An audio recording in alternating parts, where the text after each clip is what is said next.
7장 12절. 제가 가진 성경은 신약성경 신면이 있습니다. 신면 마태복음 7장 12절 한 절만 합독하도록 하시겠습니다. 12절입니다. 함께 읽습니다. 시작. 그러므로 무엇이든지 남에게 대접을 받고자 하는 대로 너희도 남을 대접하라. 이것이 율법이요 선지자니라. 한 번 더 하시겠습니다. 시작. 그러므로 무엇이든지 남에게 대접을 받고자 하는 대로 너희도 남을 대접하라. 이것이 율법이요 선지자니라. 아멘. 여러분, 정지용 회장님 아십니까? 누구시죠? 예, 현대건설 회장님이셨죠. 그런데 지금 살아계신가요? 가셨죠. 그리고 이건희 회장님이 누구신지 아세요? 삼성그룹의 회장님이셨죠. 근데 얼마 전에 또 가신 것 같아요. 오늘 아침 제가 한국에 있는 친구 목사님이 보낸 카톡에 그런 글이 올라와서 함께 나누기를 원하는데,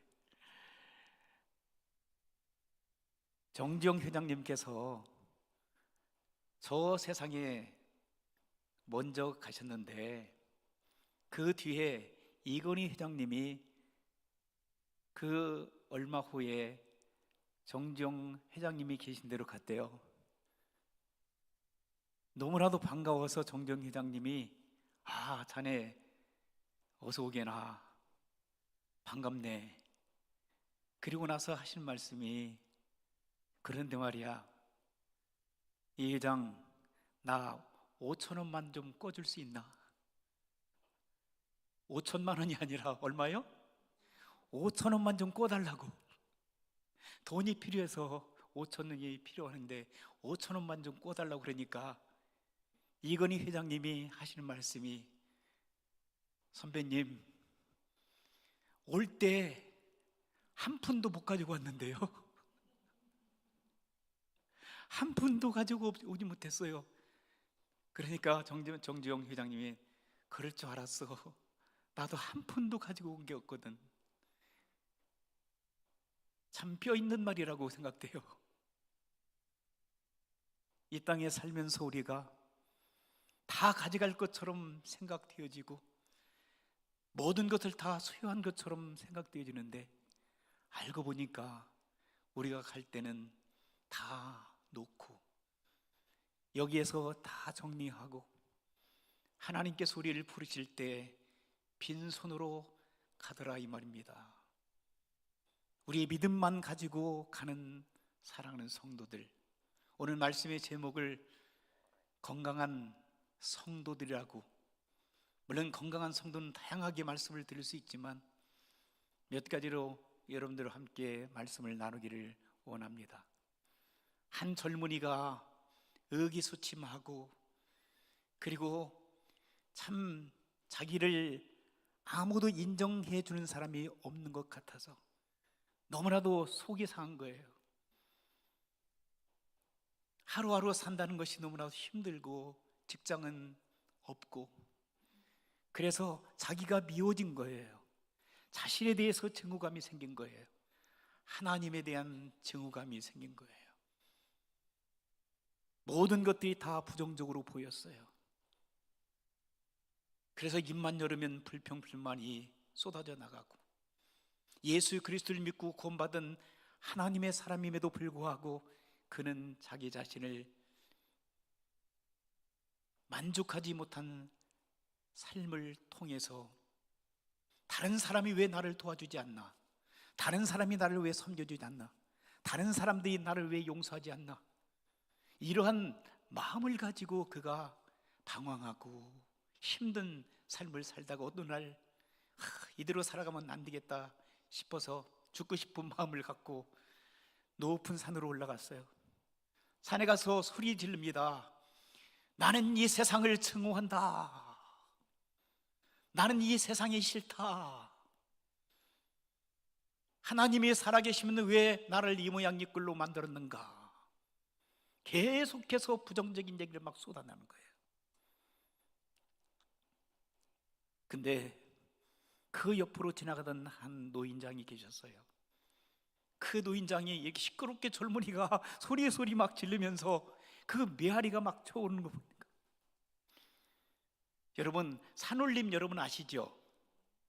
산에서 여러분들이 내가 나를 미워한다 그러면 그 메아리가 다시 어떻게 돼요? 다시 그 메아리가 다시 자기에게 들려오는 거예요. 세상을 미워하고 증오한다 그러니까 또 그 메아리가 자기의 귀에 막 들려오는 거예요. 괴로운 거예요. 그런데 옆에 그 노인장이 자네 무슨 일 있나? 왜 그렇게 소리를 악을 쓰면서 소리를 지르는가?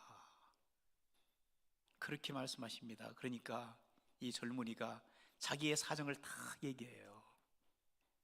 그러니까 노인 어르신께서 이렇게 말씀하십니다. 그러면 이렇게 한번 얘기해 보게나. 어떻게 해요? 내가 나를 사랑한다. 하나님이 나를 사랑한다. 모든 것들이 다 잘 될 거다. 그런 외침을 이렇게 쏟아놓기 시작해요. 그러니까 또 역시 산울림이 자기 귀에 계속 들려오는 거예요. 내가 나를 사랑한다고. 내가 다른 사람을 섬기면서 살기를 원한다고. 다른 사람을 사랑하며 살기를 원한다고. 하나님은 살아계신 하나님이라고. 여러분 이 땅을 살아가면서 여러 종류의 사람들이 있어요. 어떤 사람들은 세상을 비관하고 자기보다 더 열악한 환경에 살고 있는 사람들만 바라봐. 그런데 사랑하는 성도 여러분, 이 세상에 살고 있는 사람들 가운데서 여러분들보다도 더 어렵고 힘들고 고통을 당하며 외롭게 힘든 인생의 길을 걸어가는 사람들이 이 땅에는 수없이 많이 있습니다. 그래요, 안 그래요? 안 그런 것 같아요? 여러분들이 제일 힘든 인생의 길을 걸어가는 것 같아요? 아닙니다. 지난주에 우리 김은영 집사님 저희 아내하고 선교지 갔다 왔는데 어때요? 집사님도 힘든데 그 사람들은 어떻게 살아요? 너무 힘들게 살죠? 그런데도 해피하게 살아요. 그런데 우리는 가진 것도 있고 건강하고 환경이 좋은 환경 속에 살면서도 내가 가장 불행한 사람이요, 내가 가장 사랑받지 못하는 사람이요, 내가 가장 인정받지 못하는 사람이라고 자포자기하며 살아가는 사람들이 얼마나 많은지 몰라요. 그것도 예수님 믿고 구원받아 그리스도의 보혈의 능력으로 죄사함을 받아 하나님의 자녀가 된 그런 사람들 말이죠. 혹시라도 이 가운데 그런 분이 계신가요? 정신을 차리시기를 주 이름으로 부탁합니다. 세상을 한번 바라보면 우리보다 낮고 연약한 사람들, 우리보다도 고통을 당하며 힘들어하는 사람들이 너무나 많아요. 미국에 산다고 하는 이 자체도 하나님의 축복과 인도하심 속에서 여러분들은 상위 1%에 속하는 여러분들인 줄 믿습니다. 전 세계인들을 바라볼 때 여러분들은 상위 1%에 속하는 사람들이에요. 가만히 생각해 보세요. 우리는 감사할 것밖에 없어요. 불평을 쏟아낼 자격조차도 없는 거예요. 철학자 키에르 케골은 그런 얘기를 했습니다. 이 땅에 살고 있는 크리스천들은 참으로 염치도 없다. 예수 그리스도를 믿고 구원받아 하나님의 자녀가 된 사람들이, 세상의 모든 보화를 다 가지고 살아가는 사람들이 자기 자신만을 위하여 살아간다. 다른 사람들 생각할 줄 모른다. 다른 사람들을 섬겨줄 줄도 모르고, 다른 사람을 용서할 줄도 모르고, 다른 사람들을 비난하고 비평하고 자기 자신만을 위하여 살아간다라고 그런 고백합니다. 혹시 우리들의 모습은 그런 모습이 아닌가요? 우리 자신만을 위하여 포커스를 맞추게 되면 감사가 안 나와요. 내가 다 나만 혼자 불행한 사람 같고요, 나만 혼자 세상의 죄를 지우고 가는 그러한 고통 속에 살아가는 사람처럼 보여져요. 그러나 우리 주님께서 말씀하십니다. 수고하고 무거운 짐진 자들아 다 내게로 오라. 내가 너희를 편히 쉬게 하리라. 나는 마음이 온유하고 겸손하니 나의 멍에를 메고 나를 배우라. 그리하면 너희가 영원한 쉼을 얻으리라. 할렐루야. 예수 그리스도의 보혈의 능력으로 구원받은 하나님의 사람들은 여러분들은 죄 사함을 받고 구원받아 하나님의 자녀가 되어 영원한 생명, 영원한 천국의 복음을 갖고 살아가는 줄 믿습니다. 그러므로 그것만 가져도 우리는 얼마나 감사한지 알 수 없어요. 오늘 본문의 말씀 보니까 그런 말씀이 있어요.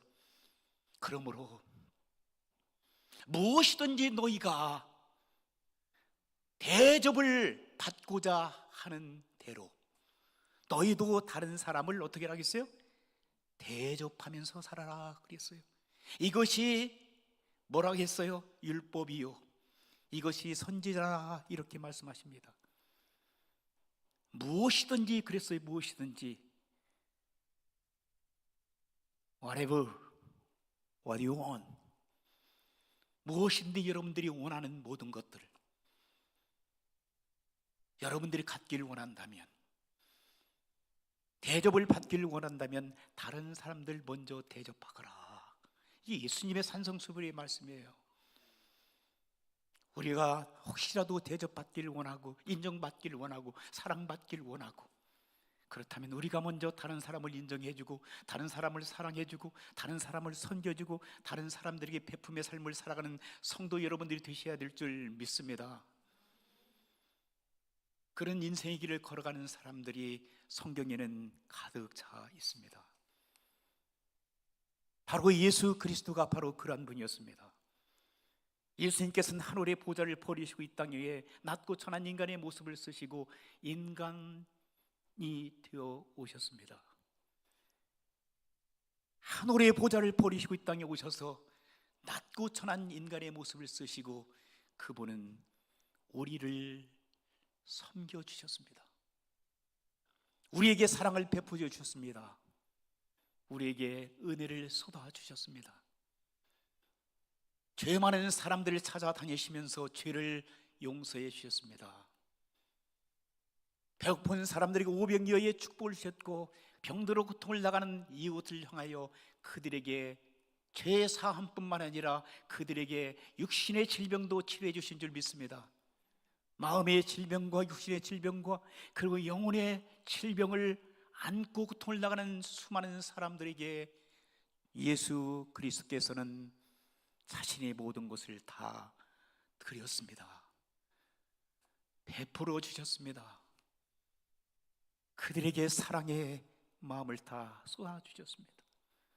마침내는 인간의 죄 사함을 위하여 하나님이셨던 예수 그리스도께서는 여러분들을 지옥으로 보내지 아니하시고 천국 보내주시기 위하여 십자가에서 처절하게 못 박혀 죽어주셨습니다.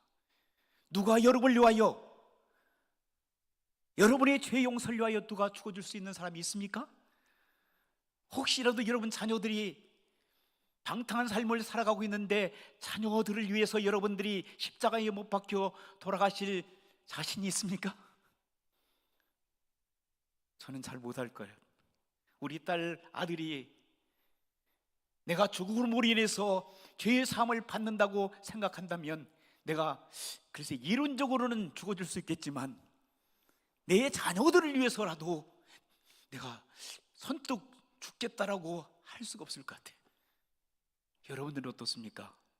솔직한 심정을 여러분 한번 얘기해 보세요. 대부분 여기에 계신 분들도 그럴 것 같아요. 자녀들이 속썩이고 자녀들이 방탕한 길로 걸어갈 때 여러분 하는 소리가 뭡니까? 이 녀석들아, 왜 그렇게 말썽부리냐? 아빠 엄마는 그렇게 살지 않았는데. 자기들이 그렇게 살았음에도. 그리고 뭐라 합니까? 애비 닮았어. 네 엄마 닮았어요? 애비 닮았어. 좋은 것은 자기 닮고, 자녀들이 방탕하고 자녀들이 잘못된 삶을 살아가게 되면 다 배우자 닮은 거예요. 남편은 네 애미 닮아서 그렇구나, 또 아내는 네 아비 닮아서 그렇구나, 이렇게 얘기하고 살지는 않습니까? 그 자녀들을 위해서 여러분들이 눈물로 기도하고 그 자녀들이 변화되기를 원하는 마음을 갖고, 혹시라도 그 자녀들을 위해서 여러분들이 목숨 바쳐 정말 죽음의 자리에서 여러분들이 예수 그리스도가 십자가에서 처절하게 인류의 구속의 문제를 놓고 십자가에 살려 죽어준 것처럼 여러분 죽을 자신 있습니까? 아닌 것 같아요. 자신이 없잖아요. 저도 자신이 없는데요. 그런데 우리 예수님께서는 하늘 보좌를 버리시고 하나님이신 그분이 이 땅에 인간의 모습을 쓰시고 오셔서, 성자 예수님께서는 우리 죄를 사해해 주시기 위하여, 죄가 얼마나 무서운지 그 죄를 용서해 주시기 위하여, 우리를 천국 보내시기 위하여 죽어주신 줄 믿습니다. 그 예수님을 믿는 사람들은 죄 사함을 받고 지금 이 순간에도 하나님의 자녀가 되는 권세를 가지고 하나님의 자녀가 될 수 있습니다. 신앙은 연주가 아닙니다. 신앙은 여러분 경력이 아닙니다. 신앙은 바로 이 순간에도 주님 그리스도 살아계신 하나님의 아들로 믿는 믿음을 갖고 이 자리에 계신 분이 있다면 여러분들은 하나님의 자녀가 되는 권세를 얻는 줄 믿습니다. 요한복음 1장 12절에 뭐라고 했어요? 영접하는 자, 곧 그 이름 예수님을 믿는 사람들은 하나님의 자녀가 되는 권세를 주셨다라고 말씀하셨습니다. 할렐루야. 예수 그리스도를 믿으세요. 그리고 성도로서 살아가세요. 믿음의 온전케 하시는 우리 예수 그리스도만 바라보고 인생을 살아갈 때 여러분은 성공적인 인생을 살아갈 수 있습니다. 죄와 사망의 법에서 여러분은 건짐을 받고 하나님의 자녀가 되었으니 여러분들은 이 땅에 사는 동안에도 예수 그리스도와 함께 믿음으로 승리할 수 있는 믿음의 권세를 가지고 살아가는 줄 믿습니다. 여러분 운동선수들 보세요. 운동선수들 보면 정말 피눈물 나게 훈련하지 않아요?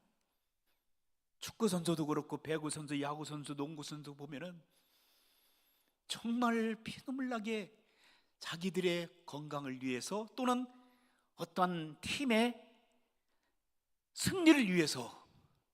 그런데 우리는 정말 세상의 권세를 다 지고 가는 우리 예수 믿는 사람임에도 불구하고 우리의 영적인 축복과 영적인 건강을 위해서는, 건강한 그리스도인이 되기 위해서는 하나님 말씀도 제대로, 찬양도 제대로 못하고, 그리고 또 기도 생활도 제대로 못하고 그냥 그럭저럭 이 땅에 살다가 내 모습 이대로 주님께서 나를 받아주실 줄 믿고 태연하게 안일하게 살아갈 때가 많이 있는 것은 솔직한 고백이 아닙니까?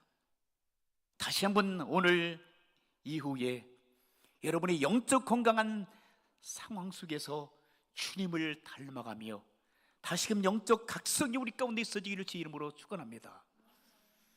바로 무엇이든지 우리가 대접을 받기 원한다면 우리가 다른 사람들을 대접하면서 살으라고 말씀하셨어요. 섬기면서 살으라고 말씀하셨어요. 마가복음 10장 45절에 예수께서 뭐라고 말씀하셨죠? 내가 이 땅에 온 것은 섬김을 받으러 온 것이 아니라 섬기러 왔다. 내가 모든 사람들의 죄 사함을 위하여 내가 이 땅에 왔다라고 예수께서 말씀하셨어요. 그렇다면 우리는 예수 그리스도를 믿고 구원받은 하나님의 아들, 딸, 건강한 성도들이 되기 위해서는 우리가 어떤 삶을 살아야 돼요? 우리가 다른 사람들을 섬겨주고, 다른 사람들에게 사랑을 베풀어주고, 다른 사람을 용서해주고, 다른 사람을 이해해주고, 다른 사람들을 마음에 품고 인생을 살아가야 될 줄 믿습니다. 그것이 그리스도인의 건강한 삶을 살아가는 한 모습이기도 합니다. 사랑하는 성도 여러분, 예수 그리스도를 섬겼던 사도 바울도 역시 그런 삶을 살았습니다. 12 제자들도 그런 삶을 살다가 갔습니다. 특별히 요한을 여러분 이해하시죠? 사도 요한. 사도 요한은 예수 그리스도의 오른팔 역할을 감당했던 그였는데, 그가 복음을 증거하다가 이제 예수님께서 마지막 십자가상에서 나의 어머니를 좀 부탁한다라고 말씀하셨을 때, 육신의 어머니 마리아를 이제 모시고 평생을 살았다고 그래요. 그가 예루살렘을 떠나서, 예루살렘에 핍박이 오니까 떠나서 어디로 갔냐면 지금 터키 지역 에베소 교회에서 육신의 어머니 된 마리아를 모시고 평생 동안 살다가 그 어머니, 육신의 어머니 마리아를 하나님 나라에 보내고, 그리고 나서는 본격적으로 복음을 증거하다가 그를 싫어했던 당시 로마 황제들이 체포하여 로마까지 호송하게 됐는데, 그를 풀풀 끓는 물속에 예수 믿지 않는다면 집어넣지 않겠고, 예수를 끝까지 믿는다 하면 그 펄펄 끓는 그 물속에 집어넣겠다라고. 그런데 실제적으로 물속에 집어넣는데도 불구하고 그는 살아났대요. 또한 그에게 독사를 시키기 위해서 독극물을 마셨는데도 불구하고 요한은 거기에서 살아났다는 거예요. 할 수 없이 그를 이제 도미티아스는 황제가 어디로 보냈냐면 밤모섬으로 보내고, 밤모섬으로 보내서 거기에서 귀양 보내서 거기서 죽도록 했는데, 결국은 거기서 죽지도 않고 주일날 하나님 앞에 예배를 드리는 가운데에 요한 계시록을 하나님께 쓸 수 있도록 성령의 감동을 주신 줄 믿습니다. 섬김의 삶을, 하나님을 섬기는 위대한 신앙의 모습을 가지고 살아갈 때, 그리고 또한 성도들을 위하여 하나님 말씀으로 많은 성도들을 섬기고 있었을 때 하나님께서는 그에게 기회를 주셔서, 그리고 나중에는 도미티아스 황제가 이제 죽고 난 다음에 새로운 황제가 즉위하면서 그를 풀어준 거예요. 그래서 다시 에베소 교회에 들어가서 에베소 교회에 가서 그곳에서 제자들을 가르치다가 결국은 이제 연세가 많이 뛰어서 하나님 나라로 가게 되었습니다. 그는 사도 요한은 요한복음을 기록했고, 요한 1, 2, 3서를 기록했고, 그리고 요한 계시록을 기록한 하나님의 사람이 되었어. 이분은 우리를 위하여 이렇게 자기의 그러한 가지고 있는 모든 것들을 총동원하여 성령의 감동 감화를 받아가지고 이 성경의 말씀을 기록해서 오늘날까지 이의 섬김을 통해서 우리가 이 말씀을 생명의 말씀으로 삼고, 그리고 요한 계시록 같은 것은 마지막 이 시대에, 그리고 종말이 가는 예수 그리스도의 재림에 관한 말씀을 자세하게 말씀하고 있는 종말론적인 말씀이기도 합니다. 그 말씀을 우리들에게 선물로 주셨던 거예요. 섬김의 삶을 살았던 거예요. 사랑하는 성도 여러분, 여러분들이 각각 하나님으로부터 받은 은사가 있을 텐데, 여러분들이 다른 사람으로부터, 이웃으로부터 섬김만 받기를 원하지 말고 하나님으로부터 여러분 축복만 받기를 사모하지 마시고, 받은 축복이 지금 얼마나 큽니까? 받은 축복을 가지고 이제는 우리가 받은 은사에 따라서 각각 처해진 환경 속에서 교회 생활이나 가정 생활이나 사회 생활이나 직장 생활, 그리고 학교 생활이나 어느 곳에서든지 예수 그리스도의 향기를 바라며 예수 그리스도의 이름으로 섬김의 삶을 살아가는 성도 여러분들이 되어줄 줄 믿습니다. 엘링턴이라고 하는 제독이 영국에서 있었는데, 그 제독이 한 젊은 말썽 부리는 한 젊은이를 이제 선도하기 위해서 갖은 노력을 다했습니다. 때로는 그에게 책망도 하고 벌도 주고 징계도 하고 감옥에 보내기도 하고, 그래서 이 젊은이를 사람 만들기 위해서 최선의 삶을 살았는데, 그런데 이 젊은이가 변화가 되지 않는 거예요. 이를 좀 섬겨주고 싶었는데 받지 않는 거예요. 마침내는 이 제독이 화가 나가지고 어느 날 이가 정말 죽을 줄을 친 거예요.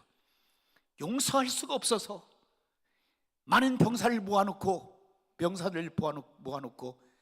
이 젊은이를 이제는 처형시키겠다라고 선포를 합니다. 병사들이 많이 모였어요. 이제는 처형 당할 그 젊은이도 앞에 나와 있어요. 이 제독은 자기가 얼만큼 일을 이와여 헌신했는지 쭉 얘기합니다. 그리고 마지막으로 내가 처형시킬 수밖에 없다는 그 당위성에 대해서 얘기합니다. 그때 이 처형당할 수밖에 없는 이 젊은이의 친한 친구가 불이 나게 막 뛰어옵니다. 그리고 제독님 그리고 소리를 지릅니다. 제독님, 제 말씀 한 말씀만 들어주시겠습니까? 내 소원입니다. 뭔가 한번 얘기해 보게. 제독님께서는 지금까지 이 내 친구를 위하여 최선을 다하여 선도하려고 애를 쓰셨습니다. 참으로 감사합니다. 그런데 제독님께서 한 가지 알려주신 것이 있습니다. 이 처형당할 수밖에 없는 내 친구 용서해 본 적이 없습니다. 용서해 주세요. 마지막 제독님께서 용서라고 하는 섬김을 우리 이 친구에게 허락해 주십시오. 제독이 가만히 생각하니까 자기가 이를 선도하고 바르게 살아가도록 책망도 하고 징계도 하고 감옥에도 집어넣는데 이를 용서해 본 적이 없다는 거예요. 하나님의 사랑으로 용서하는 마음이 이 제독에게 생긴 거예요. 그때 제독은 얘기합니다. 알았네. 내가 여러분들 앞에서 이 젊은이를 예수 그리스도의 이름으로 용서하겠네. 할렐루야. 그리고는 그 친구를 용서해 줬어요. 그런데 용서를 받았던 그 친구는 그 다음 날부터 인생이 변하기 시작한 거예요. 그렇게 변하지 않았던 이 젊은이가 예수 그리스도의 사랑으로 변화되기 시작한 거예요. 예수 그리스도를 만난 거예요. 사랑의 주님을 만난 거예요. 그리고 난 다음에 자기가 용서를 받았기 때문에 다른 사람도 용서하고 사랑하고 섬겨주고 그리스도의 건강한 사람으로 변화되었던 역사적인 사실을 소개했던 책을 읽어본 적이 있습니다. 사랑하는 성도 여러분, 여러분 지금 어떻게 살아가고 계신가요? 우리의 짧은 육신의 건강을 위해서는 먹을 것, 정말 귀한 것, 몸에 좋은 것, 정말 어떤 분들은 지구 끝까지 가서 그것을 구해서 먹으려고 하는 분들이 많고, 내 건강한 육신을 위해서는 좋다고 하는 운동은 안 하는 것이 다 하고, 나의 마음의 양식을 위해서는 좋다고 하는 책, 정말 어느 도서관에 가서도 찾아서 그 책을 읽는데, 우리의 영혼을 위하여, 우리가 천국 갈 수 있는 영혼을 위하여, 영적인 건강한 성도들이 위해서는 하나님 말씀, 생명의 말씀을 등한시 여기고, 찬양을 등한시 여기고, 기도 생활을 등한시 여기고, 다른 사람을 섬기고 사랑을 베푸는 것들은 등한시하는 것들이 우리들의 정체가 아닙니까? 오늘 이 아침에 다시 한번 겸손한 모습으로 우리들의 아이덴티피케이션을 좀 확인해 보시고, 나는 지금까지 어떻게 살아가고 있는가, 어떻게 앞으로 살아갈 것인가를 다시 한번 깊이 생각하시면서 이 아침에 주님 앞에 겸손한 마음으로 여러분의 삶을 올려드릴 수 있는 축복된 시간이 되시기를 주님의 이름으로 축원합니다. 기도하시겠습니다. 조용히 한번 기도하시기 바랍니다. 주님 감사합니다. 주여, 주님 감사합니다. 하나님의 사랑을